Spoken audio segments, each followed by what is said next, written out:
ఒకసారి మీరు ఆలోచించండి, యవ్వనులు ఈరోజు ఏం చేస్తున్నారు? నిన్ను కని పెంచి పెద్ద చేసిన పుణ్యానానికి ఈరోజు గుండె నిండా దుఃఖంతో అల్లాడిపోతూ గుండె గుప్పిట్లో పెట్టుకొని కన్నీళ్లతోనే వాళ్ళు కాటికి కాళ్ళు చాపాలనా? కడుపు కట్టుకొని నోరు కుట్టుకొని భుజముల మీద మోసి గుండెల మీద ఎత్తుకొని గోరు ముద్దలు తినిపించిన ఆ తల్లిదండ్రులకి నేను కన్న శాపమా? యవన సహోదరుడా, నీ మనసు చెలించాలని మాట చెప్తున్నాను. యవన సహోదరి, నీ గుండె కరగాలని మాట చెప్తున్నాను. నీ ఫ్యూచర్, నీ భావి భవిష్యత్తు ఆశీర్వాదకరముగా నిలవాలి.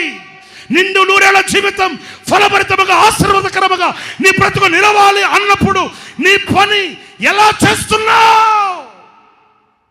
దేవుడు నీకు ఇచ్చిన పని, దేవుడు నీకు ఇచ్చిన కర్తవ్యం, దేవుడు నీకు ఇచ్చిన స్థానానికి ఎలా న్యాయం చేస్తున్నావు?